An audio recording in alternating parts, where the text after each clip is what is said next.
Hi everyone, welcome back to the channel and welcome to my May reading wrap up plus June TBR. This month I read a lot of really good books, so let's get into it.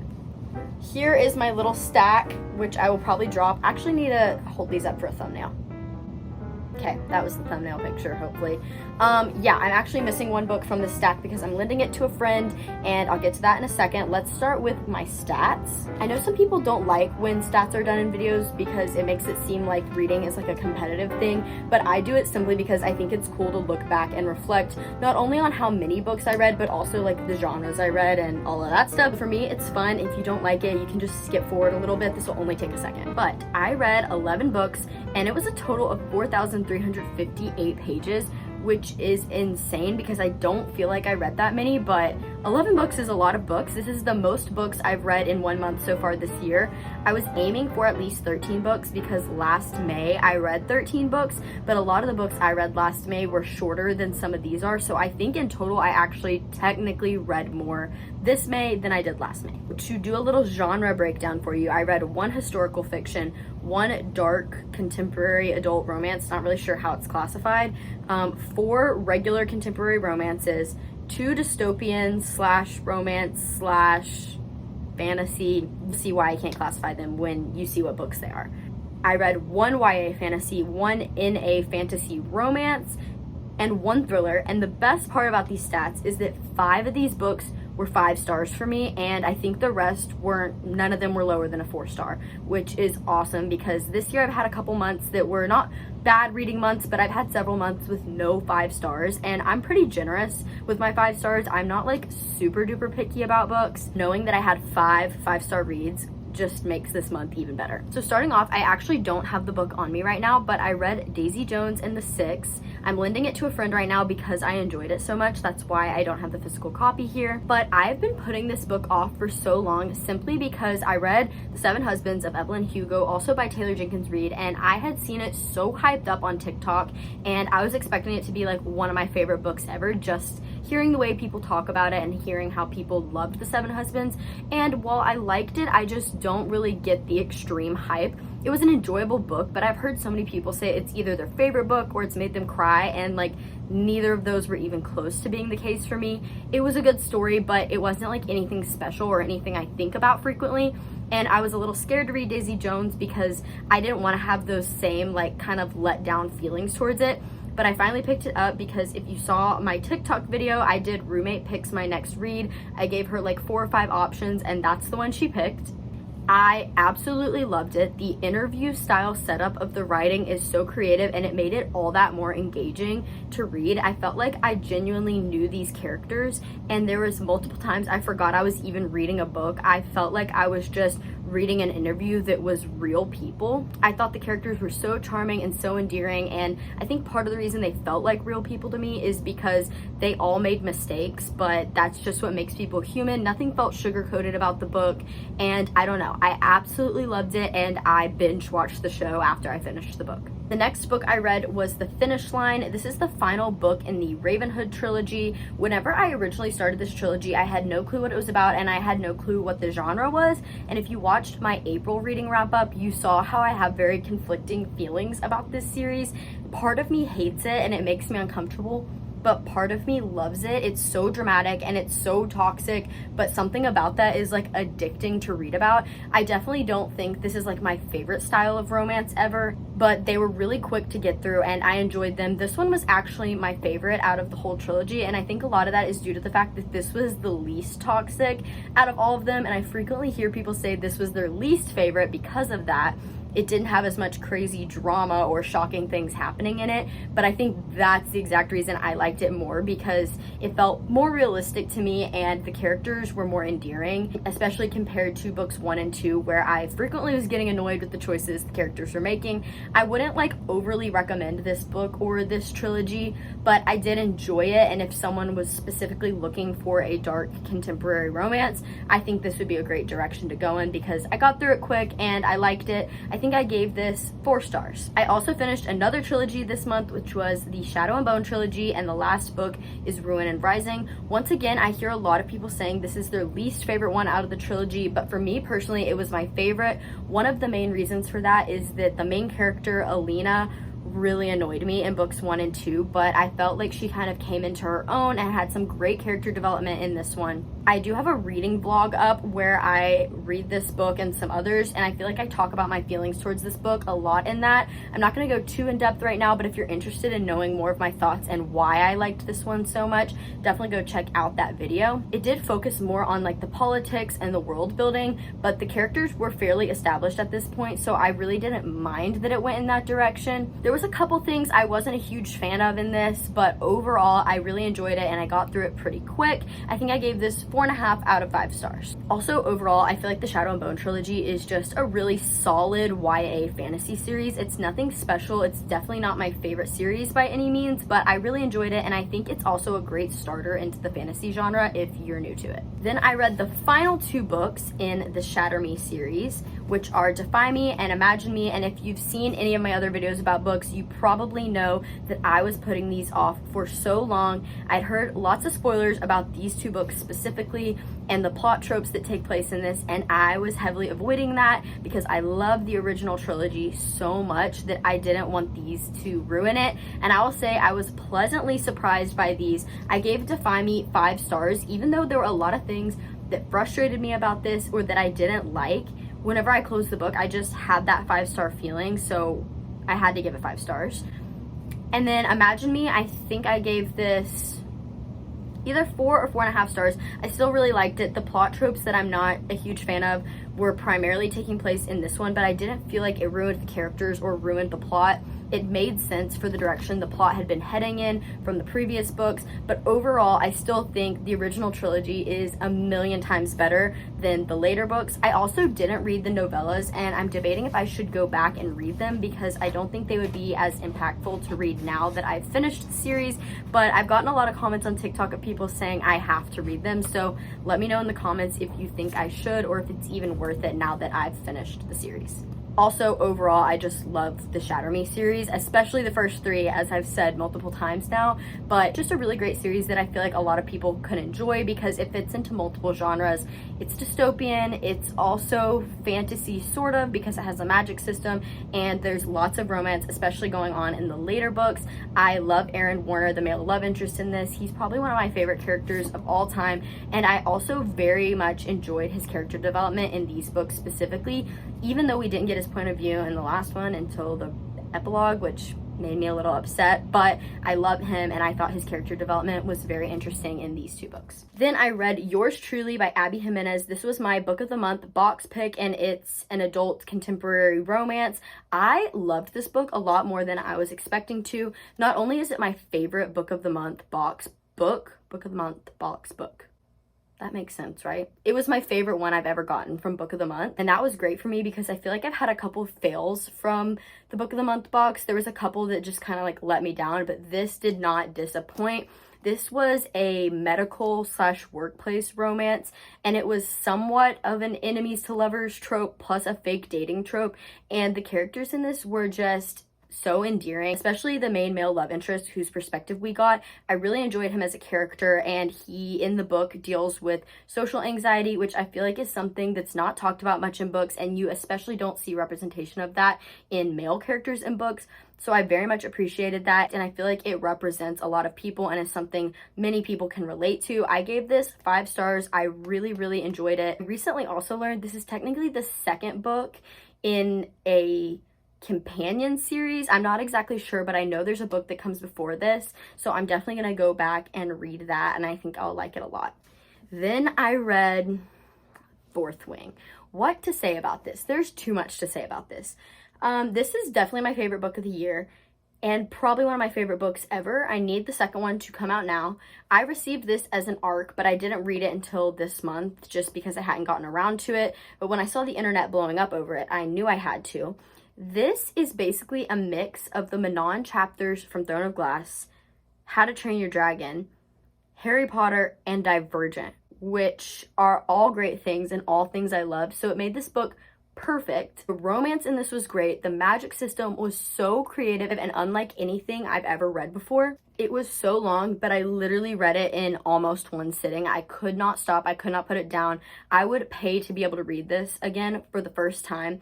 All of the characters in this were great. It was so dynamic. The action was fantastic. It had every trope that I love, specifically enemies to lovers, which is one of my favorites. But I could not think of a more perfect setting, characters, magic system, world building for a fantasy book. It was just perfect, and you were fully immersed into the plot within the first 30 pages, which I feel like does not happen a lot with fantasy books. It takes a while to learn and understand all the world building, but it jumped right in, stuck me in the middle of the story, and I was hooked. 5 stars, if I didn't say that already.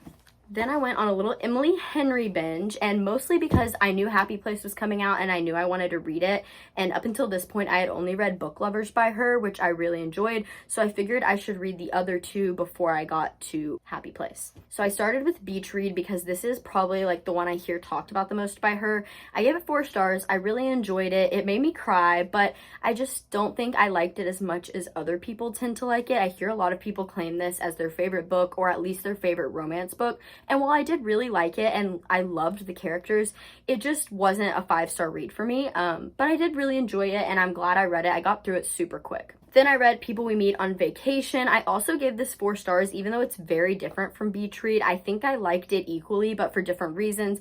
This one's a lot more lighthearted than Beach Read is. Beach Read is very like deep and emotional, whereas this one just felt more fun and lighthearted. This is a friends to lovers / second chance romance, which typically are tropes I'm not like a huge fan of. I don't hate them, but I am not like a lover of them. But I thought it worked really nicely in this book, and I really enjoyed the main character in this because I feel like she was very sure of herself before the romance took place. And I think typically in contemporary romance books, the female main character tends to be portrayed as like shy, not confident, unsuccessful, like something's going wrong in their life typically, and then the romance or the man is what fixes everything. But for this, I felt like Poppy, the main character, already had everything she needed, and finding Alex and developing this romance was just another great thing that happened in her life, as opposed to like the solution for all of her problems, which I really appreciated. Then I read Happy Place, another book that is going crazy on the internet right now, and it deserves all the hype. I gave this 5 stars. I absolutely loved it.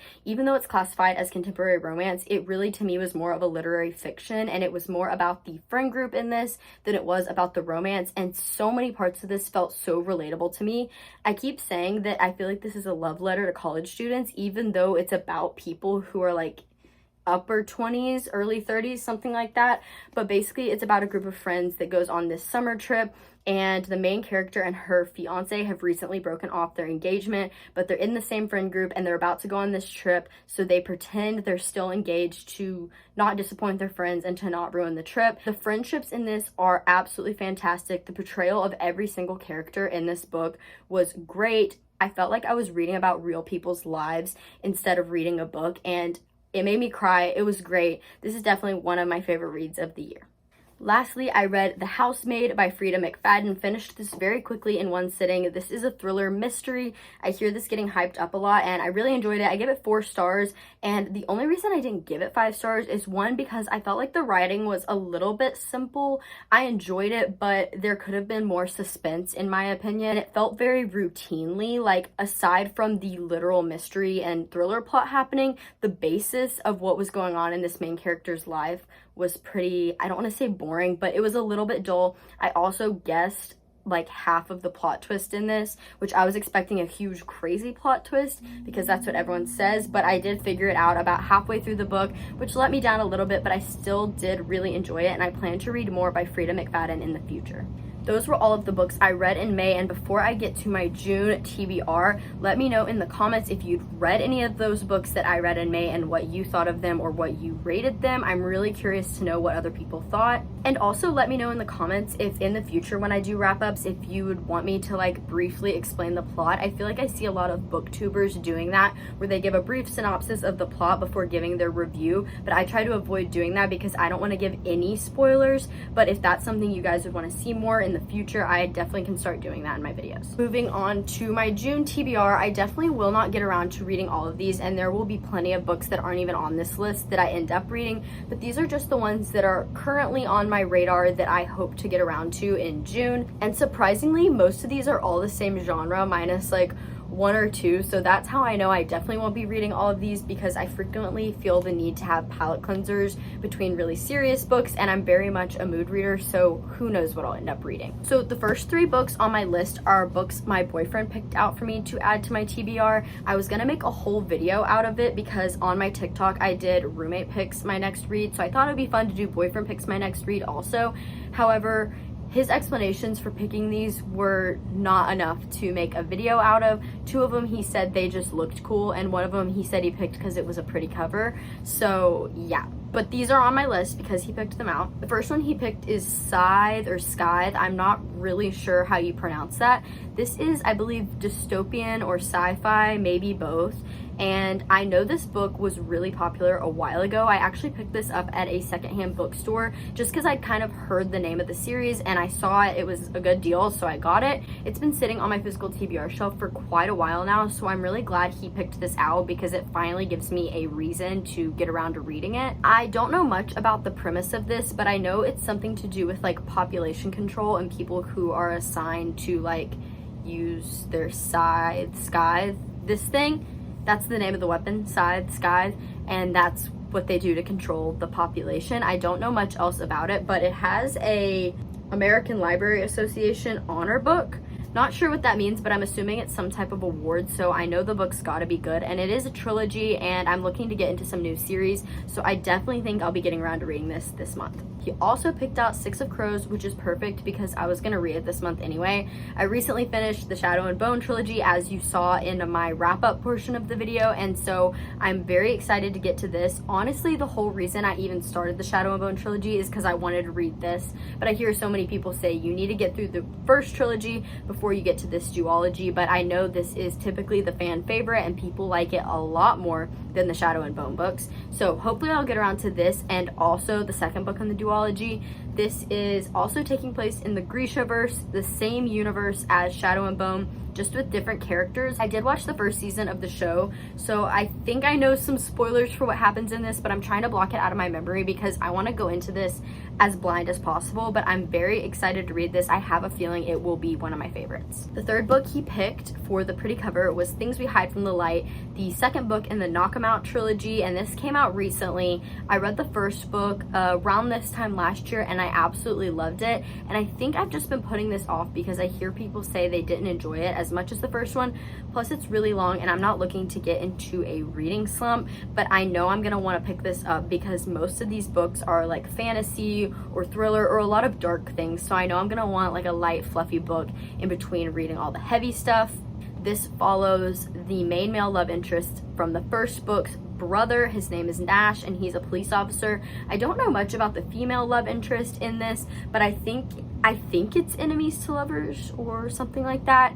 But I love Lucy Score's writing, so I'm sure I will enjoy it. I also plan to read The Housemaid's Secret, and as you just saw in the wrap-up portion of this, I recently finished The Housemaid by Frida McFadden, and I did really enjoy it, so I'm interested to see if I also like The Housemaid's Secret. I'm not sure if this is a companion novel or if it's technically like a sequel, so I'm not sure if it's following the same characters or not, but it's fairly short, and considering how fast I finished The Housemaid, I think I'll fly through this one. Another thriller on my list is Rock, Paper, Scissors by Alice Feeney. I bought this solely because of Sarah Caroli. She's one of my favorite booktubers and she talks about this book all the time. I don't know what it's about other than it's like a married couple that goes on some type of retreat and like secrets start coming out. I'm not sure, but supposedly the plot twist in this is fantastic, so I'm really looking forward to reading this.